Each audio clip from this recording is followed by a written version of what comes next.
Hello my dear student, welcome in today's video session. आज की class में हम डिस्कस करेंगे third law of motion and conservation of momentum. दोनों ही टॉपिक बहुत ही अच्छे हैं, इंटरेस्टिंग है, मजेदार टॉपिक है। और वीडियो कंप्लीट होने के बाद में जब आप वीडियो के लास्ट तक बने रहेंगे तो आप देखोगे कि आपने बहुत सारी डे टू डे लाइफ में भी यूज होने वाले फिजिक्स सीख ली है। Okay, so without making any delay करते हैं start. Our first topic is third law of motion. ये बेसिकली जो कॉन्सेप्ट है, जो थर्ड लॉ है, it was given by Newton. हम बेसिकली अभी तक जितने भी लॉज जो स्टडी किए हैं वो सारे के सारे न्यूटन्स के हैं। Newton first law, Newton second law and this one is Newton third law. तो जो न्यूटन का थर्ड लॉ ऑफ मोशन है वो बेसिकली क्या कहता है, चलो इसकी डेफिनेशन की भी बात करेंगे। उससे पहले हम एक कॉमन ऑब्जर्वेशन की बात करते हैं। अब यहाँ पे सपोज करो कि एक वॉल है, this is the wall and this is the surface of ground. Okay, ये ग्राउंड है और यहाँ पे वॉल है। ओके बेटा, सो यहाँ पे वॉल के सामने एक पर्सन है, ठीक है, देयर इज ए पर्सन, ठीक है। अब ये जो पर्सन है ये क्या करता है, ये वॉल पे पंच करता है। ऐसे वॉल पे क्या करता है, अपने हाथ को पंच करता है, ठीक है ना। वॉल पे ऐसे लाइक कुछ फोर्स लगाता है अपने हाथ से, ठीक है ना, अपना मुक्का मारता है दीवार पे, यूं आप समझ सकते हो, ठीक है। तो जब ये पर्सन है वॉल पे पंच करेगा तो ये वॉल पे कुछ फोर्स लगाएगा डेफिनेटली, ठीक है। तो हम क्या बोलेंगे कि ये जो पर्सन इस वॉल पे फोर्स लगा रहा है ये बेसिकली एक्शन है। This one is action. मतलब एक्शन क्या होता है, फोर्स एक्सर्टेड। एक्शन, यही डेफिनेशन है, बता रहा हूं मैं आपको इस पर्टिकुलर सिचुएशन के लिए। फोर्स एक्सर्टेड बाय पर्सन, इस पर्सन ने दीवार पे जो फोर्स लगाई वो एक्शन है, ठीक है। और इस पर्सन ने जो फोर्स लगाई उसको मैं नाम दे देता हूं, इस पर्सन ने लगाई F1 फोर्स। कितनी लगाई, F1 फोर्स। ये फोर्स कितनी, F1। अब आपको पता है कि वो पर्सन वॉल पे फोर्स लगाएगा तो वॉल भी उस पर्सन पे फोर्स लगाएगी ना, उस पर्सन को पेन होगा ना उसके हाथ में, वो पंच करेगा। तो इस केस में ये वॉल भी क्या करेगी, इस पर्सन पे फोर्स लगाएगी। कितनी फोर्स लगाएगी, F2। और ये जो F2 है, ये जो F2 है इसको हम बोलेंगे रिएक्शन। ये क्या हो जाएगा, रिएक्शन। रिएक्शन बेसिकली क्या है, ये भी फोर्स है, force exerted by wall on person. Wall ने जो पर्सन पे जो फोर्स लगाई, किससे हम रिप्रेजेंट कर रहे हैं उसको, F2 से, तो वो क्या हो जाएगा, रिएक्शन। तो न्यूटन का थर्ड लॉ यही कहता है कि आप किसी बॉडी पे एक्शन करोगे, आप किसी भी बॉडी पे एक्शन करोगे तो आपके ऊपर रिएक्शन होगा, ठीक है ना। अब इस डायग्राम में देख सकते हो, जब ये पर्सन वॉल पे पंच कर रहा था तो F1 फोर्स एक्शन को रिप्रेजेंट कर रही थी। You are getting my point. फिर इन टर्न बदले में क्या हुआ, वॉल ने इस पर्सन पे फोर्स लगा दिया, तभी तो ये पर्सन पेन फील करेगा हाथ में, तो वो क्या होता है, रिएक्शन। तो force exerted by wall on person क्या है, F2। मतलब क्या, ये तो मैंने एक कॉमन ऑब्जर्वेशन आपको बताई है कि न्यूटन का थर्ड लॉ क्या होता है। तो थर्ड लॉ की डेफिनेशन की बात करें तो ये क्या होता है बेटा, ये कहता है कि action and reaction are equal in magnitude but opposite in direction. Moreover action and reaction act on different body. मतलब क्या कह रहे हैं कि आप किसी बॉडी पे एक्शन करोगे तो आप पे रिएक्शन होगा, बट उस रिएक्शन की जो डायरेक्शन है वो अपोजिट हो जाएगी। आपने लेफ्ट टू राइट में एक्शन किया, आपने लेफ्ट टू राइट में एक्शन किया तो आप पे जो रिएक्शन होगा वो राइट टू लेफ्ट में होगा। You are getting my point. तो ये कुछ बेसिक सी बातें हैं जो न्यूटन का थर्ड लॉ बताता है, ठीक है। हाँ, लेकिन ये बात कहता है, न्यूटन कहता है कि एक्शन किसी एक बॉडी पे होता है तो रिएक्शन दूसरी पे होगा। This is the main thing. You are getting my point. मतलब action and reaction act on different body. चलो इस सिचुएशन को हम समझने की कोशिश करते हैं। अब एक बात बताओ बेटा, यहां पे एक्शन किस पे हुआ है? एक्शन एक्शन हुआ है वॉल पे। देखो इस पर्सन ने F1 फोर्स लगाई और वो किस पे लगी? वॉल पे। तो पर्सन ने जो फोर्स वो वॉल पे लगी है फोर्स, तो एक्शन वॉल पे हो रहा है। रिएक्शन किस पे हुआ? वॉल ने पर्सन पे फोर्स लगाई, वॉल ने पर्सन पे फोर्स लगाई, तो उस केस में वो क्या हुआ? रिएक्शन। तो एक्शन और रिएक्शन अलग अलग बॉडी पे होते हैं। ठीक है, डेफिनेशन की बात करें तो लिखें action and reaction are equal in magnitude but opposite in direction, ये न्यूटन का थर्ड लॉ है। ठीक है, हाँ इस चीज का आपको ध्यान रखना है, लिख लेना। मोरेवर, इसकी एक डेफिनेशन बनेगी वो भी मैं आपको बताऊंगा। Moreover action and reaction acts on different body. Action और रिएक्शन अलग अलग बॉडीज पे काम करेंगे। होपफुली ये तो समझ में आ गया होगा। कई बार इस डेफिनेशन को हम ऐसे भी लिख देते हैं। ठीक है, कई बार इस डेफिनेशन को क्या लिख देते हैं? To every action, to every action, कोई भी आप एक्शन करोगे, देयर इज ऑलवेज रिएक्शन, तो रिएक्शन होगा ही। ठीक है, इन इक्वल मैग्नीट्यूड, और मैग्नीट्यूड कितना होगा? इक्वल होगा, but opposite in direction,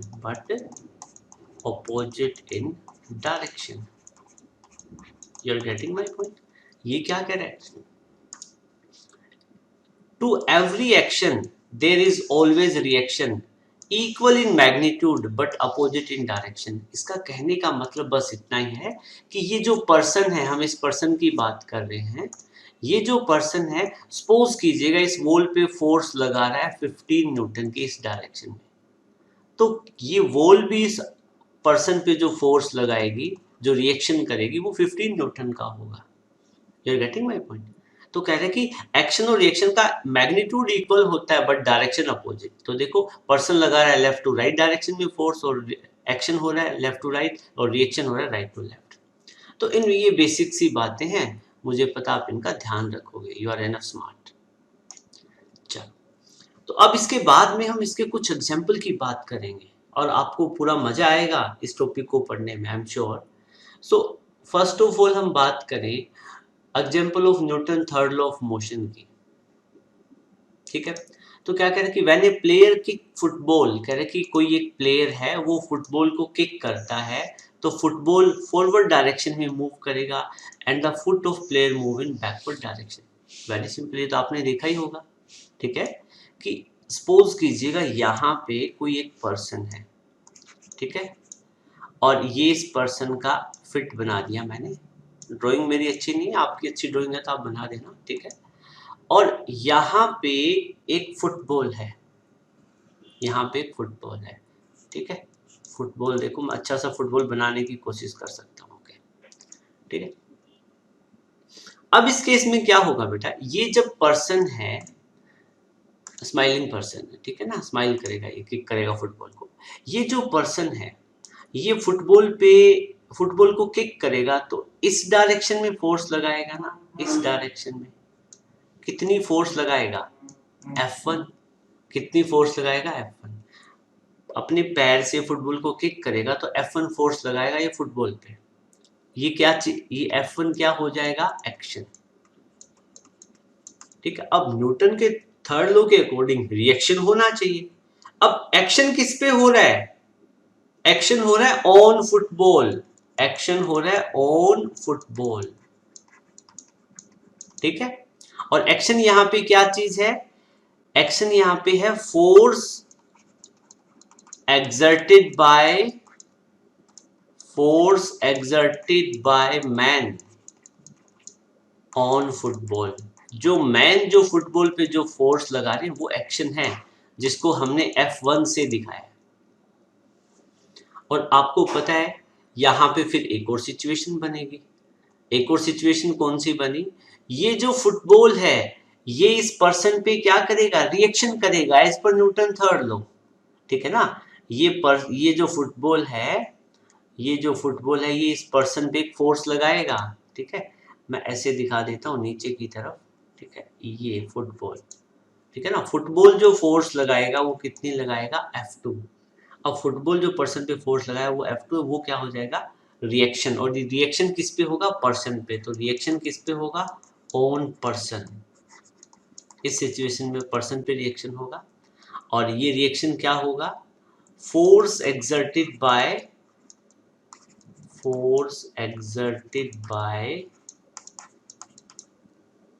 football on person, ठीक है बेटा। तो ये तो था न्यूटन थर्ड लॉ का एग्जांपल। आपको एक्शन रिएक्शन समझ में आ गया। यहाँ पे एक्शन क्या चीज है, F1, ये एक्शन है, और F1 क्या चीज है, force exerted by man on football. और रिएक्शन की बात करें तो रिएक्शन है यहाँ पे F2, ठीक है ना।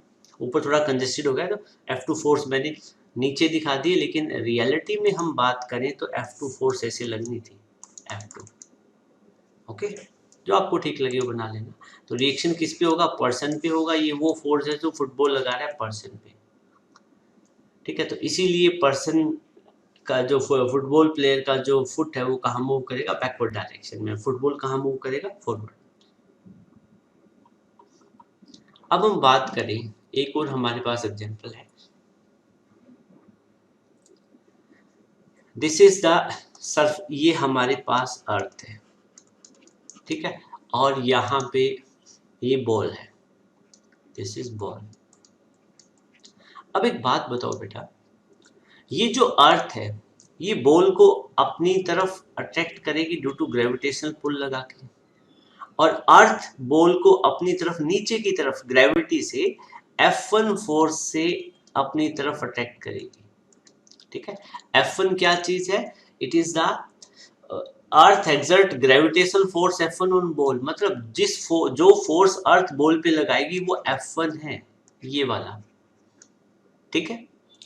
और according to Newton third law, मतलब क्या कि जब दो बॉडी इंटरेक्ट करे, ठीक है ना, दो बॉडी इंटरेक्ट करेगी तब भी ये लॉ एप्लीकेबल होगा। तो उस केस में ये बॉल क्या है, अर्थ को ऊपर की तरफ खींचेगी, ठीक है। अब आप कहोगे सर ऐसा तो हमने कभी ऑब्जर्व नहीं किया। बिल्कुल, ये आपने ऑब्जर्व नहीं किया होगा, बट क्या है कि ऐसा होता है, the ball will exert gravitational force on earth to move in upward direction. अब देखो, आप जब हमारा चैप्टर आएगा लॉ ऑफ ग्रेविटेशन, उसमें देखेंगे कि जब भी हमारे पास दो मास है m1 m2, तो दोनों m1 मास m2 को अपनी तरफ खींचेगा, m2 m1 को अपनी तरफ खींचेगा F फोर्स के साथ में, और ये न्यूटन्स लॉ ऑफ ग्रेविटेशन बनेगा। तो दोनों फोर्स एक दूसरे पे, दोनों ऑब्जेक्ट है, अर्थ और बॉल है, दोनों एक दूसरे को अपनी तरफ अट्रैक्ट कर रहे हैं।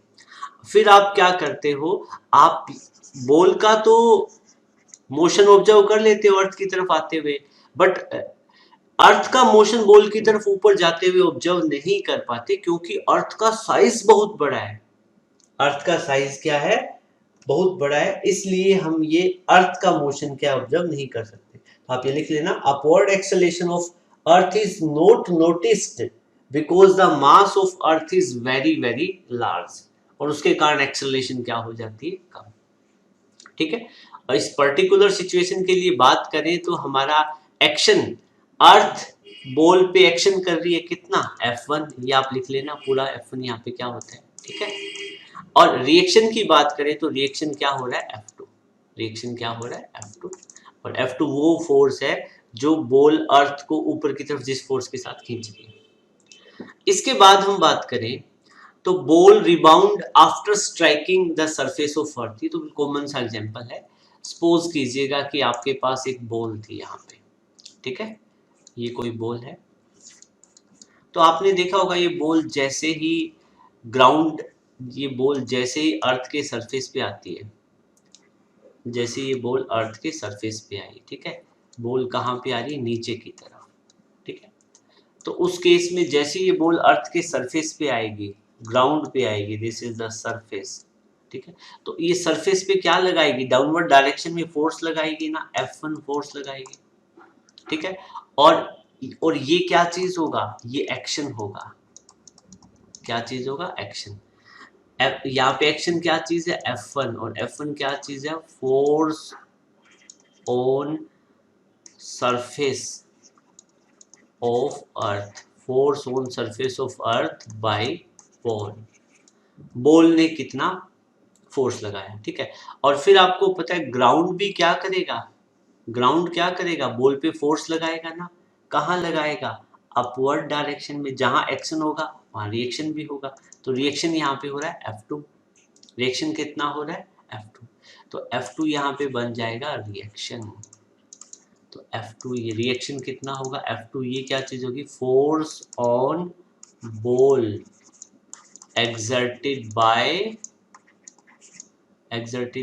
अर्थ, exerted by surface of अर्थ, अर्थ का सरफेस जो फोर्स लगाएगा वो कितनी होगी, F2, और न्यूटन के थर्ड लॉ के अकॉर्डिंग F1 फोर्स और F2 फोर्स दोनों इक्वल होगी, और फोर्स एक वेक्टर क्वांटिटी है तो ऊपर एरो लगा दो, और दोनों फोर्स की डायरेक्शन अपोजिट है, दो वेक्टर क्वांटिटी की डायरेक्शन अपोजिट हो तो माइनस का सिंबल लगा देते हैं, ठीक है, तो ऐसे आप दिखा दोगे, हर एक केस में भी आपको ऐसा ही करना है, ठीक है, जैसे इस वाले केस में भी आप क्या करोगे, F1 vector is equal to F2 vector minus 1, इसका मतलब क्या, दोनों फोर्स का मैग्नीट्यूड सेम है, डायरेक्शन अपोजिट है, फोर्स वेक्टर क्वांटिटी है तो इसके ऊपर एरो लगा दो, ठीक है, और नेगेटिव साइन क्या रिप्रेजेंट करे कि दोनों फोर्स की डायरेक्शन अपोजिट है, एक फोर्स F1 नीचे है तो F2 कहाँ होगी, ऊपर, ओके,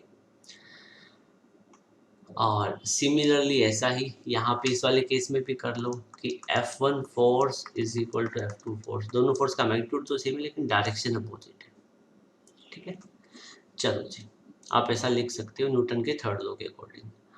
अब हम बात करते हैं वॉकिंग ऑफ ए पर्सन, ठीक है, आपने देखा होगा जब एक पर्सन है ये ग्राउंड पे मूव करता है तो ये पर्सन क्या करेगा, ग्राउंड को बैकवर्ड डायरेक्शन में पुश करेगा, ठीक है, कितनी फोर्स के साथ में, F1 फोर्स के साथ में, ठीक है, और फिर इन टर्न बदले में क्या होगा, बदले में क्या होगा, ये जो ग्राउंड है इस पर्सन को आगे की तरफ क्या करेगा, इस पर्सन पे फोर्स लगाएगा F2, ठीक है, जैसे ही पर्सन ग्राउंड को बैकवर्ड डायरेक्शन में पुश करेगा तो ग्राउंड उसको फॉरवर्ड डायरेक्शन में पुश करेगा, तो उस केस में ये पर्सन चल पड़ेगा, मूव करेगा, when a person walks on ground he pushes the ground in backward direction by pressing ground and in turn ground pushes person in forward direction, ठीक है, तो यहाँ पे एक्शन कौन कर रहा है, पर्सन कर रहा है, एक्शन कौन कर रहा है, एक्शन F1 फोर्स दिखा रही है, और ये क्या चीज है, force exerted by man on earth, on ground, reaction की बात करें, रिएक्शन, तो रिएक्शन यहाँ पे कौन कर रहा है, ग्राउंड कर रहा है, तो रिएक्शन यहाँ पे F2 है, F2 वेक्टर क्या चीज है, ये रिएक्शन है, और ये क्या चीज है, फोर्स, रिएक्शन और एक्शन दोनों फोर्स ही होता है, ये क्या चीज है, force exerted by ground on man, तो इस पर्टिकुलर केस में हमारा एक्शन कितना हुआ F1 और रिएक्शन कितना हुआ F2, ठीक है, बहुत सारे एग्जाम्पल है हमारे पास में, डे टू डे लाइफ में कई सारे एग्जाम्पल देखते हैं, जैसे आप ये देख रहे होंगे कि यहाँ पे एक पर्सन है जिसके हाथ में होज पाइप है, पानी वाली पाइप है, ठीक है, और इसमें से पानी निकल रहा है, वाटर जेट निकल रही है, तो जब ये फायर एक्सटिंग्विश करना हो, आग को बुझाना हो, तो उस टाइम पे इसका यूज करते हैं, तो उस केस में जब पानी निकलता है बहुत स्पीड में निकलता है इस पाइप में से इस डायरेक्शन में, ठीक है। तो एक तरीके से ये पर्सन, इस पाइप से जो पानी निकल रहा है वो किसका काम हो रहा है, एक्शन, किसका काम हो रहा है, एक्शन हो रहा है वो, और मैं यहाँ पे कह देता हूँ एक्शन हो रहा है F1, ठीक है। तो आपको पता है इन टर्न इस पर्सन पे रिएक्शन होगा न्यूटन के थर्ड लॉ के अकॉर्डिंग। तो इस पर्सन को इस पाइप को पकड़े रखने में बड़ी दिक्कत होती है, तो इसको इस पाइप के साथ काफ़ी ज़ोर ज़बरदस्ती करनी पड़ती है, मतलब इतना ईजी नहीं है इसको हैंडल करना, ठीक है।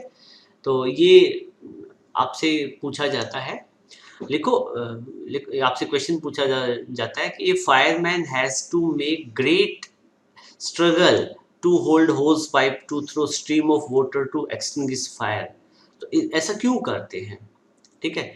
तो ये कहता है कि when fireman holds hose it has an opposite reaction according to third law of motion. This backward and an equal reaction on the fireman makes him unstable. उसे वो unstable feel करता है and find it difficult to hold hose. तो इसके लिए उसको क्या करना पड़ता है, ऑफ अच्छा खासा स्ट्रगल करना पड़ता है इस पाइप को हैंडल करने के लिए, ठीक है। तो ये भी न्यूटन थर्ड लॉ की एप्लीकेशन है।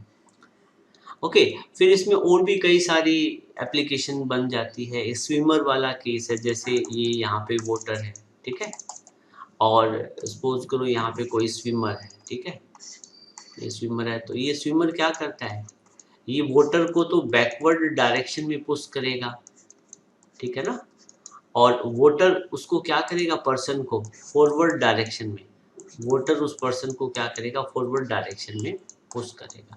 तो अब ये पर्सन है एक्शन कहाँ करेगा, बैकवर्ड डायरेक्शन में, और ये जो वाटर है उसको फिर कहाँ पुश कर देगा, फॉरवर्ड डायरेक्शन में। ऐसे आपके एनसीईआरटी बुक है, कोई भी रेफरेंस बुक है, उसमें बहुत सारे एग्जांपल मिलेंगे, ठीक है। तो swimming is also an example of Newton third law of motion, ठीक है ना, swimming is also example of third law of motion, ठीक है ना, स्विमिंग भी थर्ड लॉ ऑफ मोशन का एग्जांपल है। ओके, इसके बाद में हम बात करें तो हम डिस्कस करेंगे law of conservation of momentum की। ये law of conservation of momentum क्या चीज़ है, ठीक है, इसको हम डिटेल में डिस्कस करेंगे। देखो क्या है law of conservation of momentum. Study करने से पहले हम एक डायग्राम बनाएंगे और फिर सारी चीज़ अच्छे से समझने की कोशिश करेंगे, ठीक है। ये ग्राउंड है बेटा, this is the surface of earth, ये हमने अर्थ का सरफेस दिखा रखा है, ठीक है। और अर्थ के सरफेस पे यहाँ पे दो बॉडी है, ये बॉडी ए है, ये बॉडी बी है, ठीक है, ये बॉडी ए है, ये बॉडी बी है। बॉडी ए की जो वेलोसिटी है वो u1 है और बॉडी बी की वेलोसिटी u2 है, ठीक है। ये आपने सिचुएशन देखी, ये है इनिशियली, ठीक है ना, ये सिचुएशन है इनिशियली, और या यूँ कह सकते हैं this is situation before collision, ये कोलिजन से पहले की सिचुएशन है, ठीक है। और आपको कंडीशन भी गिवन है कि u1 वेलोसिटी u2 से ज़्यादा है, कि पीछे वाला ऑब्जेक्ट बड़ी तेज़ी से आ रहा है, तो एक टाइम आएगा ना कि ये u2 से टकराएगा, और टकराते ही क्या होगा, u1 की वेलोसिटी कम हो जाएगी और u2 की ज़्यादा हो जाएगी, ठीक है। मतलब एक ऐसा मोमेंट आएगा जब ये दोनों बॉडी एक दूसरे से कोलाइड कर जाएगी, this is situation during collision. ये वो सिचुएशन है जब कोलिजन हो रहा है, ड्यूरिंग कोलिजन, ठीक है। और फिर कोलिजन होने के बाद में दोनों ऑब्जेक्ट की वेलोसिटी चेंज हो जाएगी। ऑब्जेक्ट ए की वेलोसिटी u1 थी, तो अब इसकी वेलोसिटी कितनी हो जाएगी, v1, और ऑब्जेक्ट बी की वेलोसिटी कितनी थी, u2 थी, तो अब इसकी वेलोसिटी कितनी हो जाएगी, v2। ये सिचुएशन कब है, after collision, after collision, after collision, ठीक है। तो ये जो ऑब्जेक्ट ए है इसका मास कितना है, ma। ऑब्जेक्ट ए का मास हम यहाँ पे नीचे लिख देंगे, ये ऑब्जेक्ट ए है बेटा, इसका मास कितना है, एम, अभी नीचे मैं इसमें लिख देता हूँ। ऑब्जेक्ट ए का जो मास है बेटा ये है ma, हम इसको थोड़ा सा अच्छे से लिखना चाहें तो हम स्पेस काफ़ी कंज्यूम कर लिया है हमने, कोई बात नहीं, इसको मैं रब कर देता हूँ।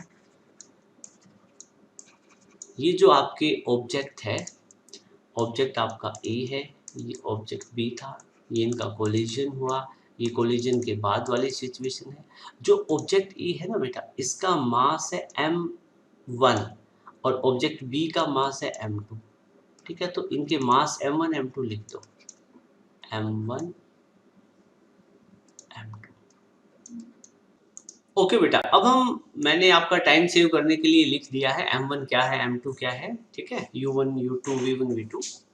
अब मैं आपसे एक चीज पूछूं कि ये जो बॉडी है ए, इस बॉडी का मास m1 है, इसकी इनिशियल वेलोसिटी कितनी u1 है, ठीक है। ये सिचुएशन इनिशियली है, तो इस बॉडी का क्या कोई मोमेंटम होगा क्या? डेफिनेटली होगा, ठीक है ना।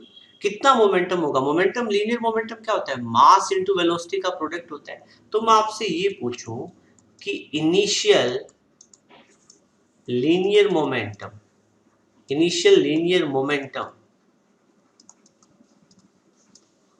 Of object A, object A का इनिशियल लीनियर मोमेंटम कितना होगा? तो ऑब्जेक्ट ए का मास कितना है? m1, उसकी वेलोसिटी कितनी? u1, तो उसका मोमेंटम कितना बना? m1 u1, ठीक है। और वहीं पे मैं आपसे ये पूछूं कि जो initial linear momentum of object B, object B यहां पे देखो, ऑब्जेक्ट बी का मास कितना है? m2। ऑब्जेक्ट बी, ये जो ऑब्जेक्ट बी है इसका मास कितना है? m2, और इसकी वेलोसिटी कितनी है इनिशियल? u2। तो इसका मोमेंटम कितना होगा? बताओ कितना होगा? इस बॉडी का मास और इसकी वेलोसिटी, तो ये हो जाएगा m2 u2, ठीक है। तो ये तो इनिशियल लीनियर मोमेंटम आपने निकाल लिए ए और बी के, ए और बी के, सॉरी यहाँ पे ऑब्जेक्ट क्या था? बी था। ऑब्जेक्ट बी का लीनियर मोमेंटम आपने निकाल लिया, फाइन इनिशियल इतना था, ए का इतना था। फिर मैं आपसे पूछूं कि फाइनल सिचुएशन की बात करें, ठीक है ना। फाइनल लीनियर मोमेंटम कितना होगा ऑब्जेक्ट ए का? ठीक है, तो मास तो सेम है, वेलोसिटी चेंज हुई है u1 से v1, ठीक है। और तो अब मैं आपसे यहाँ पे हमें लिखना हो final linear momentum of object A. Object A का फाइनल लीनियर मोमेंटम कितना है? तो ऑब्जेक्ट ए का मास कितना है? m1, और उसकी वेलोसिटी कितनी है? v1, तो मोमेंटम कितना होगा? m1 v1। और वहीं पे मैं final linear momentum of object B की बात करूं, ऑब्जेक्ट बी का फाइनल लीनियर मोमेंटम कितना होगा? तो ऑब्जेक्ट बी का फाइनल मास तो देखो सेम है, m2 है, और वेलोसिटी कितनी है? v2, वेलोसिटी कितनी है? v2, तो मोमेंटम कितना बन जाएगा? m2 v2। तो ये बेसिक सी बातें हैं, ठीक है। चलो अब इसी के साथ में मैं आपसे एक और चीज पूछ लेता हूं, इसको थोड़ा सा स्क्रॉल करते हैं हम ऊपर, ठीक है बेटा। अब मैं आपसे ये कहूं कि आप मुझे ये बताएं कि टोटल इनिशियल लीनियर मोमेंटम कितना है? Total initial linear momentum of system, system का टोटल इनिशियल लीनियर मोमेंटम कितना है? तो आप कैसे निकालोगे बेटा? इनिशियल का मतलब क्या है? वो सिचुएशन जो कोलिजन से पहले की थी। तो सिस्टम का मतलब है दोनों मास का कंबाइंड मोमेंटम कितना है। एक का मोमेंटम m1 u1, दूसरे का मोमेंटम m2 u2, तो दोनों के मोमेंटम को ऐड कर दो ना। मतलब क्या है? Initial linear momentum of system कितना आ जाएगा? m1 u1 प्लस में m2 u2, ठीक है। और मैं आपसे पूछूं कि final total final linear momentum of system, पूरे सिस्टम का फाइनल लीनियर मोमेंटम कितना होगा? तो बताओ फाइनल लीनियर मोमेंटम वाली कंडीशन बेटा कौन सी है? फाइनल लीनियर मोमेंटम की कंडीशन ये वाली है, फाइनल लीनियर मोमेंटम की कंडीशन ये वाली है, ठीक है। तो इस वाले केस में इस वाले ऑब्जेक्ट का मास कितना है? m1, फाइनल वेलोसिटी v1, तो इसका मोमेंटम कितना बना m1 v1, इसका b का मोमेंटम कितना बना m2 v2। तो दो टोटल फाइनल लीनियर मोमेंटम की बात करो तो दोनों के मोमेंटम को ऐड कर दोगे तो m1 v1 plus m2 v2 ये हो जाएगा total final linear momentum. Basic सी बातें हैं, इसमें कुछ था नहीं, ठीक है। तो final linear momentum system, system का मतलब है दोनों मास को कंबाइन लेते हैं तब, तो ये हो जाएगा m2 v1 प्लस में सॉरी नोट m2 m1, ये हो जाएगा m1 v1 प्लस में m2 v2। You are getting my point.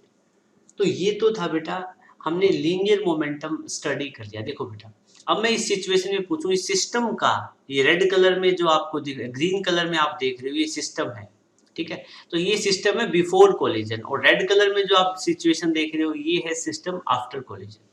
तो इसका इनिशियल लीनियर मोमेंटम कुछ होगा और फाइनल लीनियर मोमेंटम कुछ होगा। अब हम डेफिनेशन की बात करते हैं, law of conservation of linear momentum की डेफिनेशन क्या कहती है, ठीक है।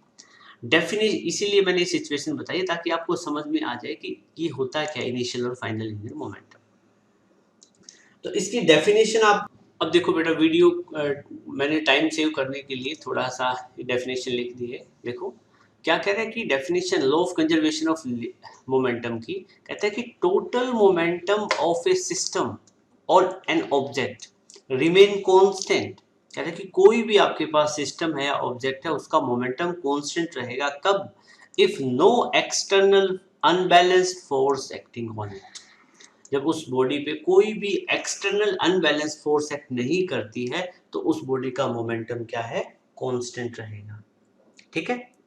या फिर आप ये भी कह सकते हो, या फिर आप ये एक और सिचुएशन है वो भी लिख सकते हो, जैसे कि इसी की टर्म में हम बात करें, ठीक है। आप ये भी बोल सकते हो, मैंने आपको भी एक सिचुएशन बताई थी कि यहाँ पे एक बॉल ए थी, यहाँ पे एक बॉल बी थी, ठीक है। कुछ टाइम बाद दोनों बॉल स्ट्राइक कर जाती है और फिर दोनों की अलग अलग वेलोसिटी हो जाती है। कुछ ऐसी सिचुएशन थी, ए और बी बॉल पहले ऐसे मूव कर रही थी, बाद में उनकी वेलोसिटी चेंज हो गई, ठीक है बेटा। अब आपने क्या देखा कि जब ये बॉल इनिशियली मूव कर रही थी तो जो बॉल ए मूव कर रही थी u1 वेलोसिटी से और बी मूव कर रही थी u2 वेलोसिटी से, और बाद में ए की वेलोसिटी कितनी होगी v1 और बी की कितनी होगी v2। तो एक बात बताओ बेटा, जब दोनों बोल्स का कोलिजन नहीं हुआ था तो उस टाइम हमने केस लिया था कि u1 वेलोसिटी ज्यादा है u2 से, एक सिचुएशन ली थी ना। जब टकराएंगे तो आपको पता है बॉल ए की वेलोसिटी कम हो जाएगी, बॉल ए की वेलोसिटी क्या हो जाएगी, कम हो जाएगी, और बी की क्या हो जाएगी, ज्यादा। एक बात बताओ, पहले मोमेंटम किसका ज्यादा था, ए बॉल का ना, क्योंकि उसकी वेलोसिटी ज्यादा थी। लेकिन टकराने के बाद में ए की वेलोसिटी कम हो गई तो ए का मोमेंटम क्या हो गया, कम हो गया। देखो मोमेंटम में चेंज आया ना, मोमेंटम कम हो गया, पहले इसका मोमेंटम कुछ था और बाद में इसका मोमेंटम कुछ था, ठीक है। लेकिन देखो पहले बी, दूसरी सिचुएशन में जो बी की बात करें तो बी का मोमेंटम पहले कुछ था, इस बी बॉल बी का मास और इसकी वेलोसिटी, ठीक है। पहले बी की वेलोसिटी कम थी, क्या थी, बी की वेलोसिटी कम थी। लेकिन जैसे ये उससे स्ट्राइक करेगी उसकी बी की वेलोसिटी क्या हो गई, इंक्रीज हो गई। तो बी की वेलोसिटी इंक्रीज होने से मोमेंटम इसका क्या हो जाएगा, इंक्रीज, क्योंकि वेलोसिटी इंक्रीज होगी। मोमेंटम मास वेलोसिटी पे भी तो डिपेंड करता है, मास इनटू वेलोसिटी होता है। तो देखो क्या होगा, ए बॉल ने जितना मोमेंटम लूज किया, मतलब क्या है, momentum lost by A, moment ball A ने जितना मोमेंटम लूज किया उतना ही मोमेंटम गेन कौन करेगा, बी। ये हमेशा किसके इक्वल होगा, momentum gain by ball B, ठीक है। ये तो मैंने सिचुएशन वैसे ही मैंने आपको बता दी है, लेकिन आपको इस यहाँ पे एक नोट कर ले, नोट लिखना है, ये डायग्राम नहीं बनाना है, ये आपको डायग्राम बनाने की जरूरत नहीं है, ये डायग्राम नहीं बनाना है, आपको यहाँ नोट में लिखना है, लिखे नोट में आप लिख लो, the loss of the loss of momentum of one ball किसके इक्वल होगा? इज ऐसे लिख लो, will be equal to gain of momentum by another ball, ये नोट कर लेना, ठीक है। चलो अब हम इसके बाद में अपने उसी कॉन्सेप्ट को कंटिन्यू करते हैं, ठीक है बेटा। ये तो डेफिनेशन होगी, डेफिनेशन आप कर लोगे, ये भी नोट कर लोगे अच्छे से, ठीक है। अब हम बात करें law of conservation of momentum की, तो हमें प्रूव करना है law of conservation of momentum को, ठीक है।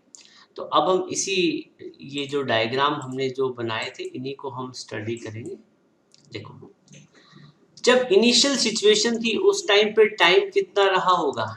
t1, और बाद में कोलिजन होने के बाद में जब इनकी वेलोसिटी चेंज हुई तो टाइम कितना रहा? t2।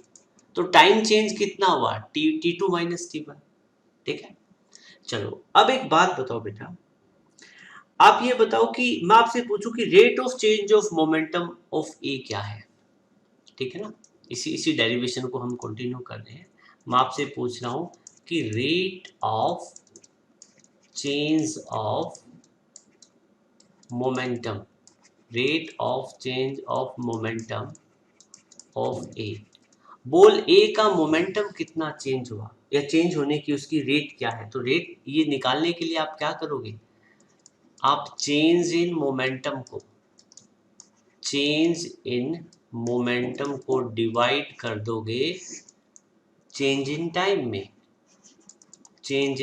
से, कि टाइम कितना चेंज हुआ, ठीक है। ए की बात कर रहे हैं तो ए का मोमेंटम कितना चेंज हुआ, तो इसका जो ए का जो फाइनल मोमेंटम ऑफ ए, उसको सॉरी हाँ, ए का जो फाइनल मोमेंटम है उसमें से हम इनिशियल मोमेंटम माइनस कर देंगे, किसका? ए का, ठीक है।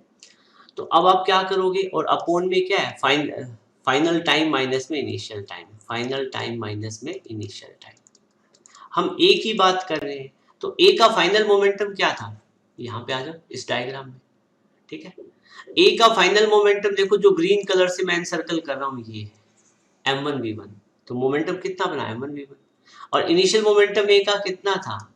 m1u1। तो चेंज कितना आया? दोनों को माइनस कर दो फाइनल मोमेंटम में से इनिशियल मोमेंटम, ठीक है। अब आप यहाँ पे क्या करोगे, ए का फाइनल मोमेंटम कितना बना? m1v1, इनिशियल कितना था? m1u1, और फाइनल टाइम कितना था? t2, इनिशियल टाइम कितना था? t1। बस आपको यही लिखना है, ठीक है ना। और ये तो आपने rate of change of momentum of A निकाल लिया, मतलब ए का मोमेंटम जिस रेट पे चेंज हो रहा है या जितने टाइम में चेंज हो रहा है वो उसकी आपने रेट निकाल ली है। अब according to Newton second law,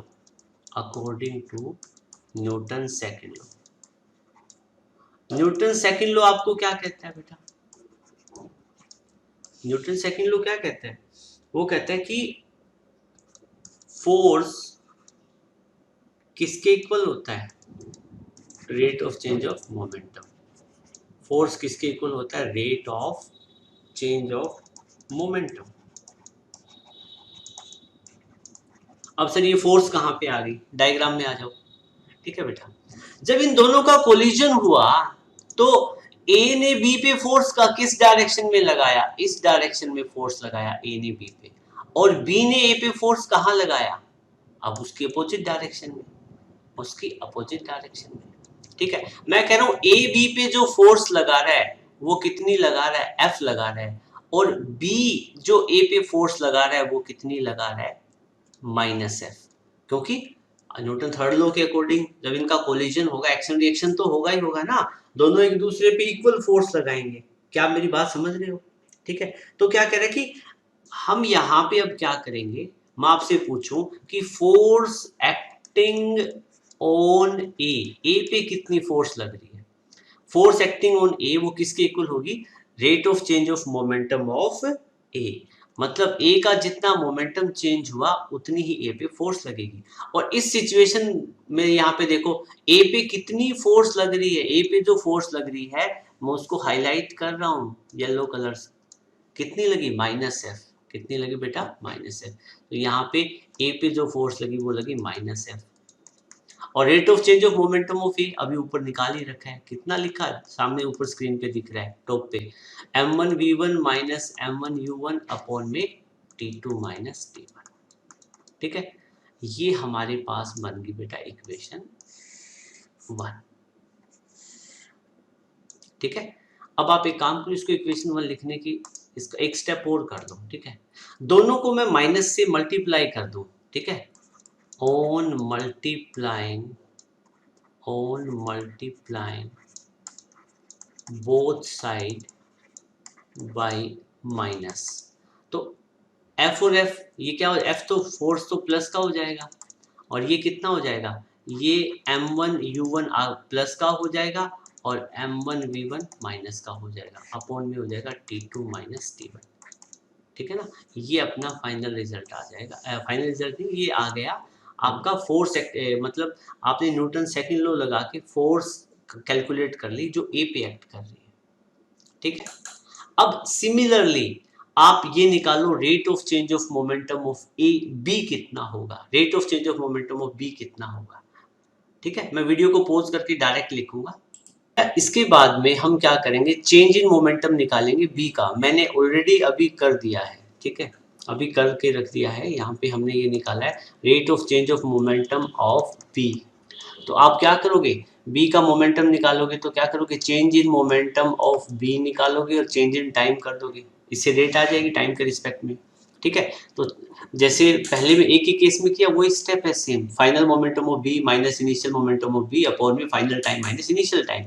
B का फाइनल मोमेंटम कितना होगा, डायग्राम में आइएगा। ठीक है, डायग्राम में देखो यहाँ पे बी का final momentum m2 into v2 और initial momentum m2 into u2।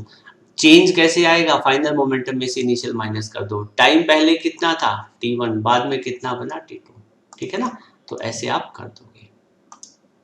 ठीक है, सो अब हम बात करें, इनको भी मैं रब कर देता हूँ, इसकी रिक्वायरमेंट नहीं है। ठीक है, चलो बेटा देखो, अब हम क्या करेंगे, ये हमने यहाँ पे कर दिया है। देखो फाइनल मोमेंटम कितना था m2v2, इनिशियल कितना था m2u2, माइनस कर दिया अपॉन में t2 माइनस t1 से डिवाइड कर दिया, ये हमारा फॉर्मेट था। ठीक है, अब according to Newton second law, Newton second law क्या कहता है, कह रहा है कि force acting on B, force acting on B किसके इक्वल होगा, कि जितना बी का मोमेंटम चेंज हुआ, क्योंकि फोर्स एक्ट होने से किसी भी बॉडी में उसका मोमेंटम चेंज हो जाता है, तो ये फोर्स किसके इक्वल होता है, rate of change of linear momentum. तो फोर्स एक्टिंग ऑन बी किसके इक्वल होगा, रेट ऑफ एक मिनट ऐसे लिख दो इसको, फोर्स एक्टिंग ऑन बी किसके इक्वल होगा, rate of change of momentum of B, ठीक है। तो बी पे कितनी फोर्स लग रही है, यहां पे आओ डायग्राम में देखो, ए पे तो माइनस एफ लगी थी, तो बी पे कितनी फोर्स लगी थी, ग्रीन कलर से मैंने हाईलाइट किया, एफ कितनी लगी थी, एफ, क्योंकि दोनों में से एक फोर्स पॉजिटिव होगी एक नेगेटिव। ठीक है, तो यहाँ पे जो फोर्स है बी पे ही कितनी लगी थी, प्लस एफ, और बी का मोमेंटम चेंज कितना हुआ, m2v2 माइनस m2u2 अपॉन में t2 माइनस t1, ठीक है। अब हमारे पास दो इक्वेशन बनी बेटा, इस वाली इक्वेशन को मैं बोल देता हूँ A, ठीक है, और इस वाली इक्वेशन को मैं बोल देता हूँ B, इसको मैंने इक्वेशन बोल दिया B। नेक्स्ट स्टेप में मैं क्या करूँगा, इक्वेशन A को मैं B से डिवाइड कर दूंगा, लेफ्ट को लेफ्ट में, राइट को राइट में। इक्वेशन A कितनी है, ये देखो, F is equal to m1u1 minus m1v1 upon में t2 माइनस t1, ठीक है ना। तो इक्वेशन 1 आपकी क्या बनी, देखो इक्वेशन 1 आपकी बनेगी F is equal to m1u1 minus m1v1 upon में t2 माइनस t1, ये तो इक्वेशन 1 है। और इक्वेशन इक्वेशन ए थी, सॉरी इक्वेशन ए थी, और इक्वेशन बी आप स्क्रीन पे देख रहे हो। इक्वेशन बी क्या है, इस इक्वेशन ए को डिवाइड कर दो, इक्वेशन ए को डिवाइड कर देंगे हम इस तरीके से, ऐसे डिवाइड कर देंगे किससे, इक्वेशन बी से इक्वेशन ए को। और इक्वेशन बी क्या थी, f is equal to m2v2 minus m2u2 upon में t2 माइनस t1। अब जो कैंसिल आउट होता है उसको काट दो, f से f काट दो, t2 माइनस t1 से ये कैंसिल आउट कर दो। अल्टीमेटली आपके पास बचेगा क्या, इसके बाद ऊपर यहाँ लिखो 1 is equal to m1u1 minus m1v1 is equal to m2v2 minus m2u2। Cross multiply कर लेंगे अब हम यहाँ पे, क्रॉस मल्टीप्लाई करोगे तो क्या बन जाएगा, m2v2 minus m2u2 is equal to m1u1 minus में m1v1। ठीक है, अब m1v1 को इधर ले आओ तो m2v2 प्लस में m1v1 is equal to m1u1 plus में m2u2। ठीक है, ये दोनों रिजल्ट देखो पहले हमने कहीं पढ़े थे क्या, ठीक है, ये दोनों रिजल्ट पढ़े थे क्या, ये याद करो, ये हमने बिल्कुल स्टार्टिंग में टोटल इनिशियल लीनियर मोमेंटम की तरफ देखो कितना आया था, total initial linear momentum, total initial linear momentum कितना आया था m1u1 प्लस में m2u2, और टोटल फाइनल लीनियर मोमेंटम कितना आया था m1v1 प्लस में m2v2। ठीक है, तो यहाँ पे भी यही रिजल्ट आ गया है। ठीक है, यहाँ पे ये क्या चीज़ है, this is our total initial linear momentum, और ये क्या चीज़ है, टोटल फाइनल लीनियर मोमेंटम। ठीक है ना बेटा, तो जितना मोमेंटम पहले होता है उतना ही मोमेंटम बाद में रहता है, यही तो law of conservation of momentum है। Law of conservation of energy क्या कहती है, सिस्टम की एनर्जी जितनी पहले थी उतनी बाद में थी, और law of conservation of momentum भी यही है, कह रहे कि ऑब्जेक्ट का जितना मोमेंटम पहले था उतना ही मोमेंटम क्या रहेगा बाद में। सो बेटा इट वाज ऑल अबाउट, अब यहाँ पे लिखो this is law of conservation, this is law of conservation. बेटा इस टॉपिक पे 5 मार्क्स में आपसे क्वेश्चन पूछा जाए तो आपको ये सारी डेरिवेशन करनी पड़ेगी, ये जो मैथमेटिकल एक्सप्रेशन जो मैंने बताया है ये सारा करना पड़ेगा। ठीक है, डायग्राम के साथ में करना पड़ेगा, डेफिनेशन लिखनी पड़ेगी, डायग्राम बनाना पड़ेगा, ये नोटेशन लिखनी पड़ेगी, और ये बड़ा इंपॉर्टेंट क्वेश्चन है। ठीक है, यूजुअली आपके एग्जामिनेशन में पूछा जाता है। तो बेटा आज की क्लास में बस इतना ही, होपफुली आज जो मैंने करवाया वो आपको अच्छे से समझ में आया होगा। वीडियो आपको अच्छा लगे तो इसको लाइक जरूर करना, और आप चैनल पे नए हो तो चैनल को सब्सक्राइब भी करना, और जितना हो सके इस वीडियो को मैक्सिमम अपने फ्रेंड सर्कल में शेयर करना। So thank you, have a great day ahead. Next video में मिलेंगे नए टॉपिक के साथ।